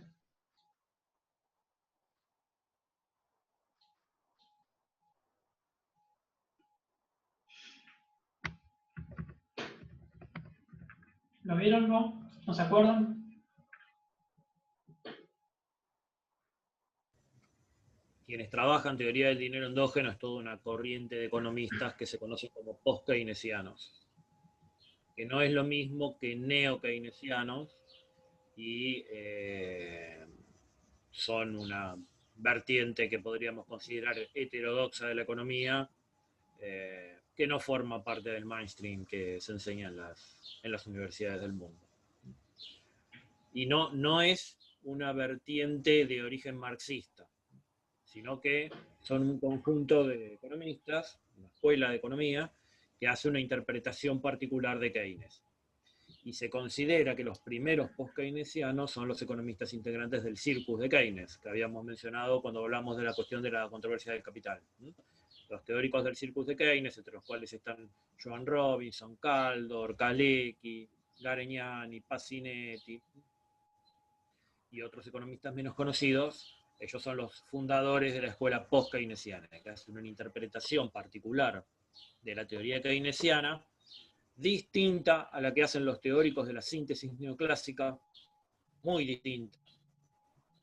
Que, en mi opinión, hacen una tergiversación bastante burda de lo que Keynes quiso decir, y distinta a lo de los neo-keynesianos, que son posteriores, que aproximan mucho más el pensamiento keynesiano a lo que es el pensamiento neoclásico convencional. Y bueno, Marx, en cierto sentido, toda la teoría monetaria marxista se aproxima bastante a lo que casi 100 años después, 80 años después, terminarían diciendo los teóricos post-keynesianos. La G que nosotros estamos viendo en este modelo, esta G mayúscula, no es la cantidad de oro total que existe en la economía, es la cantidad de oro que asume la forma de dinero. Y lo que sobra, como explicó Panky, toma formas de oro no monetario. O va a parar a las reservas bancarias e incide sobre las tasas de interés. Bueno, esto es una teoría de oferta monetaria endógena bastante parecida a la que después van a desarrollar los post-keynesianos. Exacto. Bueno, y esto obviamente, si uno tiene una visión así, ve los procesos inflacionarios de otra manera, digamos. Porque, digamos, si yo asumo la versión cuantitativista, un aumento en la oferta monetaria me va a derivar en un aumento de precios. Si yo asumo esta otra visión, que también es la visión de algunas partes del estructuralismo y demás, lo que tengo es aumento de precios por distintas causas que podemos discutir, y esos aumentos de precios me generan el aumento de G, o sea, me generan un aumento de la cantidad de dinero necesaria para facilitar o permitir las transacciones de la economía, que si yo no aumento esa oferta monetaria, lo que voy a hacer es generar una recesión, una contracción económica, porque por aumento de precios estaría contrayendo la oferta monetaria en términos reales. Digo, uno se puede parar, las correlaciones son las mismas al final del camino. Si yo tiro las regresiones para atrás, sí tengo aumento de precios y aumento del circulante. Ahora, el tema es discutir cuál es la causalidad. Si el aumento de la oferta monetaria me genera una cosa, la inversa, las dos a la vez, etcétera, etcétera. Y, digamos, una estadística, una regresión, una correlación, en general no te dice cuál es la explicación causal, te da relaciones entre variables y después uno desde el marco teórico elige con qué se queda. De hecho, muchos de estos modelos de vector de corrección de errores que se usan para temas macro de series temporales que uno podría usar para estas cosas, muchas veces incluso requieren que uno de antemano elija cuáles son las relaciones entre variables y después uno corre el modelo y ve qué dicen los números. Pero de antemano uno le pone, o después uno le pone el marco teórico. Con lo cual, nada, esto es interesante para discutir cuestiones que a veces que permean los sentidos comunes, digamos. Tampoco no estoy diciendo ni que la oferta monetaria genera inflación, ni que no. Decídanlo ustedes eso. No los voy a convencer tampoco. Pero me parece interesante complejizar estas cuestiones. Porque a veces, y ahora vuelvo con lo último, pero creo que ya nos queda poquito, a veces se discute, yo he escuchado a gente que defiende la visión más monetarista explícitamente, decir, bueno, si hay devaluaciones recurrentes, como en Argentina, te suben los precios. Bueno, te admiten que eso puede suceder. Pero si vos contraes la oferta monetaria o no la subís, digamos, si actúas sobre G de alguna manera o sobre M1, no convalidás esos aumentos de precios. Eso es una respuesta que a veces a mí me han dado, por ejemplo. Ahora, la cuestión es, si uno igual admite que una devaluación te genera aumento de precios y que en todo caso la podés contrarrestar con una contracción monetaria o con un no aumento de la emisión monetaria para que haya una contracción monetaria real y entonces después los precios bajen porque uno genera una recesión, una contracción económica, uno igual está admitiendo implícitamente que, por ejemplo, el aumento de tipo de cambio te genera un proceso inflacionario, un proceso de aumento de precios, que después lo puede bajar o no con otras medidas del otro lado de la ecuación, digamos. Pero este tipo de discusiones se dan bastante, y sobre todo en Argentina, donde tenemos bastantes procesos inflacionarios. Y me parece interesante eso, discutir estas cuestiones. porque obviamente la oferta monetaria sirve para facilitar los intercambios. El tema es por dónde viene la cuestión de la causalidad, de un lado, del otro, de los dos, etcétera, etcétera. Nada, hay un montón de cosas para discutir con estas cuestiones.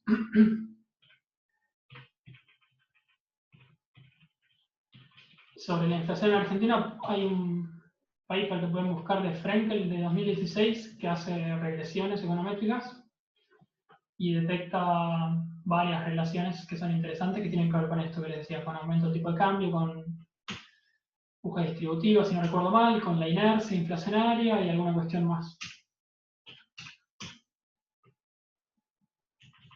Bien. Y acá, el último de los puntos que vamos a ver tiene que ver con ya la parte de comercio internacional. Pueden comentar, digo, todo lo que estuvimos comentando, siéntanse libres de preguntar, opinar, comentar, etc.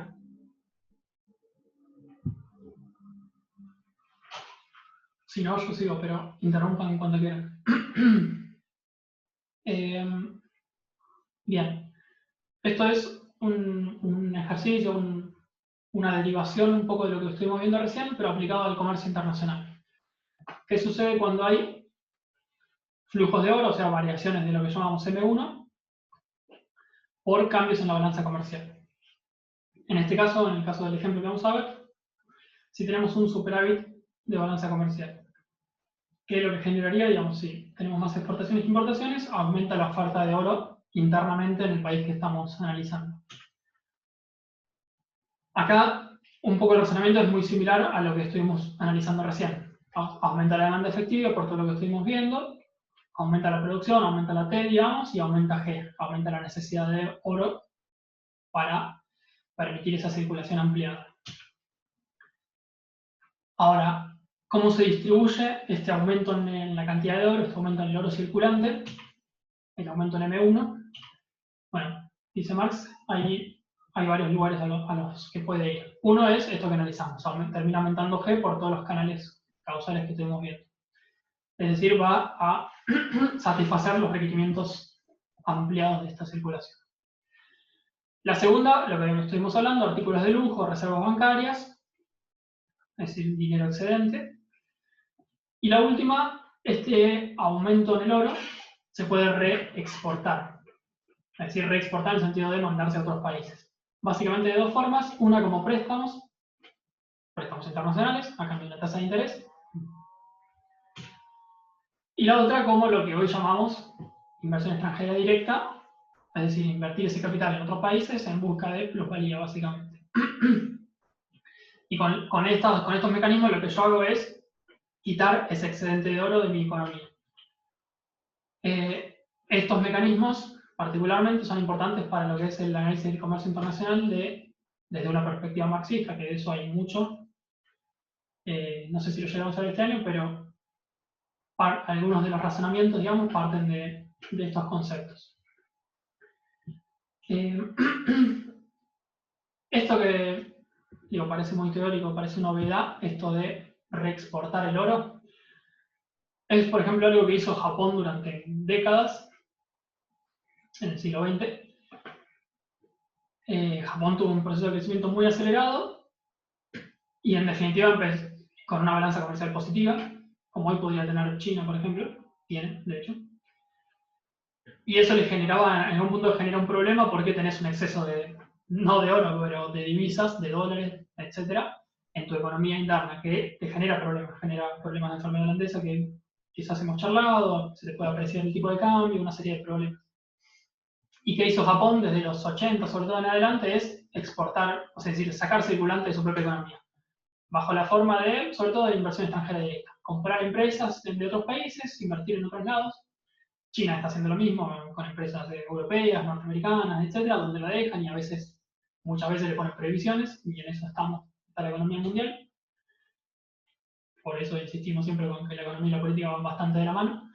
Si no, no se puede comprender cómo está funcionando hoy la economía mundial, las tensiones entre China, Estados Unidos y un etcétera interminable. Pero lo que hizo Japón en su momento y algunos otros países que han tenido procesos similares es esto, quitar, digo, ante un exceso de divisas por balanza comercial positiva persistente, sacar divisas de su economía para evitar efectos inflacionarios y otros problemas con estos mecanismos, por ejemplo. Que a su vez le generan otros beneficios, ¿no? Porque uno es acreedor neto internacionalmente, tiene un producto nacional mayor del producto interno, un montón de cuestiones. Pero digo, esto es algo que se puede operacionalizar para analizar el funcionamiento de la economía global. Algunas implicancias de este razonamiento, de este esquema de análisis. Una, que lo van a ver en los textos, Marx rechaza el mecanismo de divisas de Hume, que seguramente lo han visto en economía internacional, que es el mecanismo que usa Ricardo también. No sé si se lo acuerdan más o menos, el mecanismo de Hume de las divisas.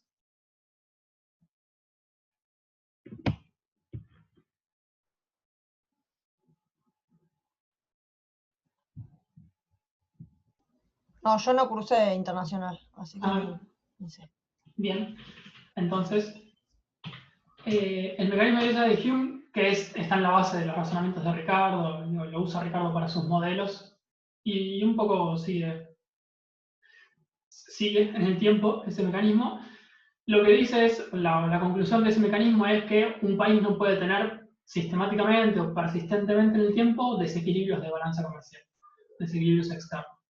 ¿Por qué? Porque, digamos, si yo tengo un superávit de balanza comercial, exporto más de lo que importo, lo que dice Hume, y que usa Ricardo también, dice, bueno, entran divisas al país, se me aprecia el tipo de cambio, lo pongo en lenguaje también moderno, se me aprecia el tipo de cambio, entonces exporto menos, importo más, hasta que me desaparece ese superávit de balanza comercial. Y a la inversa, si tengo déficit, sube el tipo de cambio, porque me faltan divisas, entonces me sube el tipo de cambio.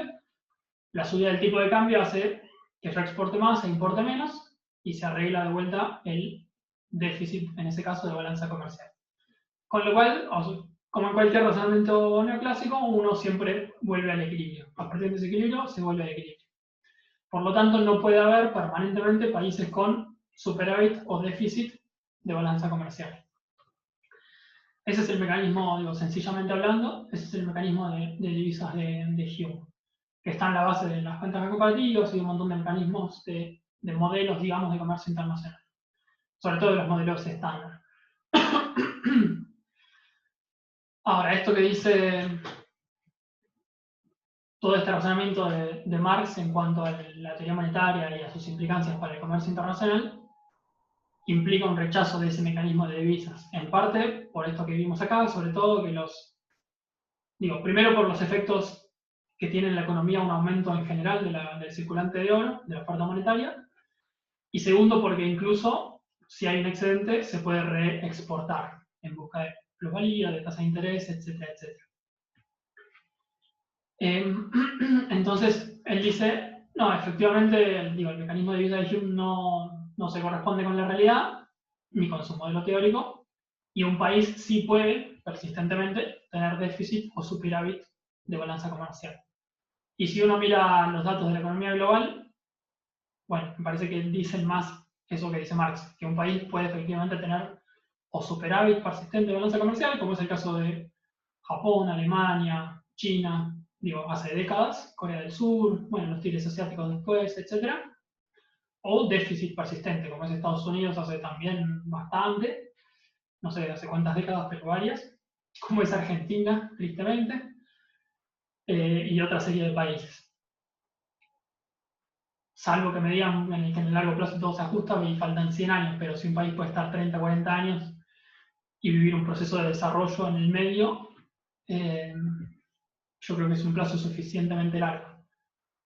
Y es un plazo en el que el capital es móvil y todos los factores creo que son flexibles, así que también cumple con las definiciones de largo plazo de una teoría más neoclásica. Pero bueno, esto es lo que implica la teoría del dinero de Marx y la teoría del valor, el esquema teórico de Marx implica rechazar este mecanismo de Hume y por lo tanto el modelo de Ricardo de la ventaja comparativa y todo ese tipo de modelos de intercambio internacional que lo que terminan diciendo siempre es que en algún momento todo se equilibra y todos los países salen beneficiados. Bueno, para Marx no. Puede haber desbalances persistentes y eso obviamente va a favorecer a los países que tienen superávit los que acumulan más capital, y que incluso exportan capital a los países deficitarios y entonces también extraen plusvalía de ahí, etcétera, etcétera, y ese es un proceso que, lejos de balancearse, se va retroalimentando cada vez más y las brechas entre países se van o se pueden ir agrandando indefinidamente. Y si uno mira las brechas de ingreso de producto entre países a largo plazo, en general tienden a agrandarse más que o con suerte, en los que tienen más suerte, se mantiene más o menos. No sé, Marco, si querías comentar algo de esto. No, está muy bien. Bueno, en gran medida eso explica el imperialismo, nada menos. A ver, un país que tiene un superávit permanente en comercio exterior tiene un ritmo de acumulación de capital permanente que necesita volcar hacia otros lados para mantener su tasa de ganancia. Y en la época de Marx, eso es lo que explica, por ejemplo, el colonialismo y la expansión imperial de los polos industriales europeos, lo que en última instancia terminó derivando en las dos guerras mundiales del siglo XX. Por supuesto es una simplificación todo esto, pero detrás de estas explicaciones están tendencias fundamentales que explican procesos históricos de largo plazo que hemos podido observar en épocas relativamente recientes.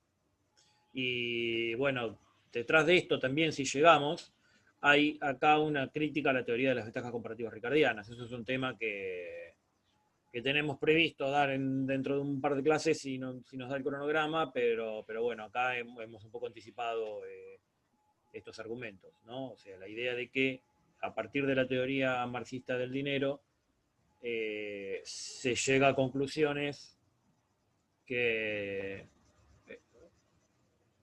no están de acuerdo, que colisionan con conclusiones que propone la teoría económica ortodoxa, la teoría económica estándar.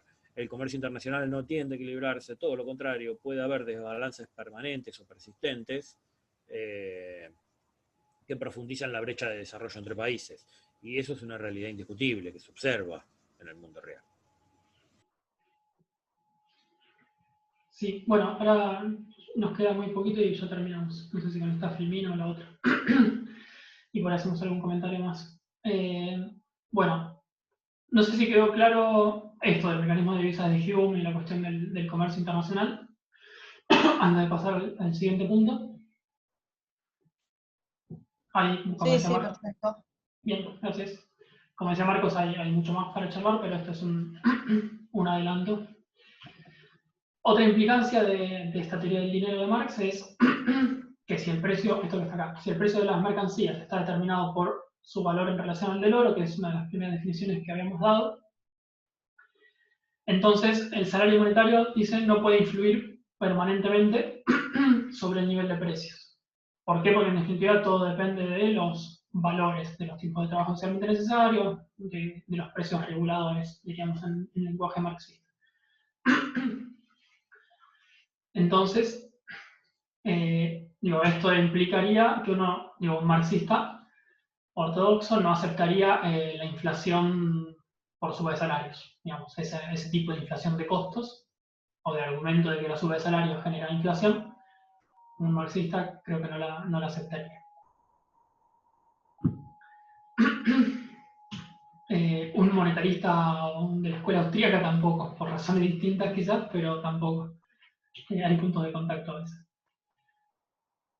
Después, otra cuestión es, que esto lo van a ver en el texto de Jake, que no está desarrollado, se los comento simplemente porque está, que tampoco funcionaría la teoría keynesiana de los precios. Bueno, un poco lo que les comentaba recién acá, la inflación de costos neoclásica, da para discutir esta cuestión, pero en principio, como tenemos teoría de los costos, de hecho tenemos teorías de los costos distintas entre la teoría neoclásica y la teoría marxista, tampoco no aplicaría en general esa inflación de costos. Además de la cuestión que les comenté del salario. Y con esto, en principio, terminaríamos la parte de teoría monetaria de Marx. La clase que viene vemos la parte de ciclos económicos y tendencias, y cerraríamos la teoría marxista. Pero por ahora, la clase de teoría monetaria termina acá. No sé si querés hacer un comentario más, Marcos, o si tienen dudas, Digo, podemos charlar de un montón de cuestiones de esto, pero si tienen dudas, comenten ahora. O comentarios, cosas que les surjan, etc.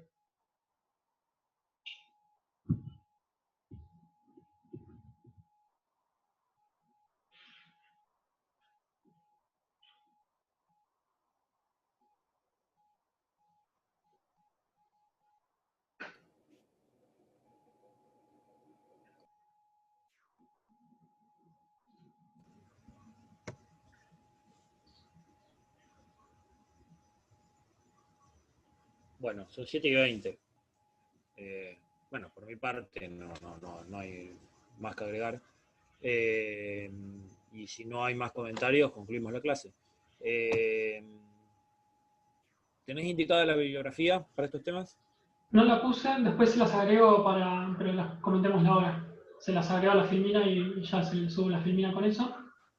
Perfecto. Pero podemos ir comentando ahora, digamos, recordando si me equivoco, el capítulo 3 del Capital, que es la parte donde desarrolla la teoría de la parte monetaria.